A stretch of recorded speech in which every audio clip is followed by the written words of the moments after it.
we've been planning for this operation, and we'll continue to plan. And the IDF Chief of Staff yesterday, Lieutenant General Herzi Halevi, approved the operational plans to move forward. And the green light came in as Hamas refused to release the 17 women and 2 children into Israel, and then launched rockets at us. So help us then to understand why fighting has broken out once again today. And you will appreciate, Lieutenant Colonel Lerner, that in these conversations we will often present to you what the other side is saying. Hamas says that Israel refused an offer to release more captives and the dead bodies of an Israeli family killed in Israeli airstrikes. That's what they were offering. They say Israel refused. So Hamas broke the ceasefire because we demanded that they release all women and children, and they refused to do so. Okay, and so that led to Hamas firing first? Absolutely. We saw it just before 6 a.m. this morning. Okay. Some suggest that the sort of tone of Antony Blinken, the US Secretary of State's statements post-meeting Benjamin Netanyahu implied that Israel was kind of gearing up for this even from yesterday. Is that the case? I've mentioned, and I've been interviewed with you over the last week, and I've been saying that we've been preparing for the next stage of our operations, of the war. We have been very clear from the outset, and I also heard that Secretary of State Blinken also said yesterday, at the end of this, Hamas has to go. Hamas cannot be allowed to hold the power of government in order to utilize and abuse that power of government to build a terrorist army, to come into Israeli communities, to butcher, massacre, rape, and abduct Israelis, and ever again. So I would say, yes, there's a true balance in where we're going and how we've been planning for this operation, and we'll continue to plan. And the IDF Chief of Staff yesterday, Lieutenant General Herzi Halevi, approved the operational plans to move forward. And the green light came in as Hamas refused to release the 17 women and 2 children into Israel, and then launched rockets at us this morning. Why did they refuse? Why was there not prolonged negotiation on that point? I'm a spokesperson for the IDF. Why they refused, I honestly don't know. I know sorry. What I'm getting at there is just for an insight into the negotiation. Why did the negotiations break down? Because they refused to release women and children. 17 women and 2 children are being held as we speak this morning by Hamas in Gaza. They have to let them go. They have to let all of the hostages go. They have to release them, and that is what we're expecting. From the outset of the operational pause, Israel was very clear: for every 10 hostages per day, there will be another day of us holding our fire. Once Hamas decided not to fulfill its part of the agreement, to go against its own word, I'd say, from my perspective, unsurprisingly, then they dictated the outcome of it.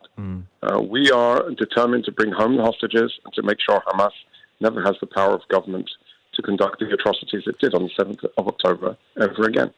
Reports from the Qatari Foreign Ministry suggest that negotiations are ongoing even as we speak. Can you confirm that? No, the IDF isn't managing or conducting the negotiations. Diplomacy is for diplomats. We are, of course, if whatever the government instructs us, if they instruct us to hold our fire again, we can do that.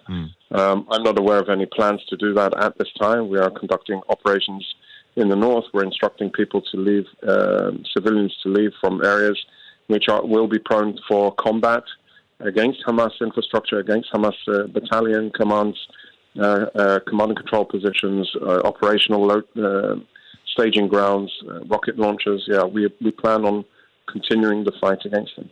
Just to be clear then, so while the IDF may not be sort of in the room, as it were, on the negotiations, are you aware that negotiations are ongoing? No, I can't confirm that, I'm afraid. Okay, but the Qatari Foreign Ministry suggests that is the case. I don't. I'm spokesperson for the IDF. Yeah. Sure. So your operations are continuing in the north of the Gaza Strip. Is that correct? Are there any operations happening in the south of the Strip? I'm aware of operations in the north, but we will strike Hamas wherever they are, also in the south. And do you know where they are? That's an interesting point. So has this 7 days, what has this 7 days allowed you to do militarily? Do you have pinpoint precision targets for Hamas terrorists? We have, of course, utilized the time to learn our lessons from the 6 weeks before the hold of fire, to devise operational plans of action to engage and eliminate Hamas. And yes, of course, gathering intelligence is part of that effort. Do you know how many Hamas terrorists are outstanding? How many you need to kill in order to eliminate them? So I would say that ideally Hamas has to go. I mean, we could be having a completely different conversation if Hamas would unconditionally surrender and hand over the hostages. Our role with regard to the force of Hamas, which is estimated around 30,000 strong, is a challenge. It is part of our war effort, and we intend in engaging them and making sure that they never have the ability to attack us again. So 30,000 is the number? That's the estimate. Yeah. Okay, yeah. And do you know where all 30,000 are?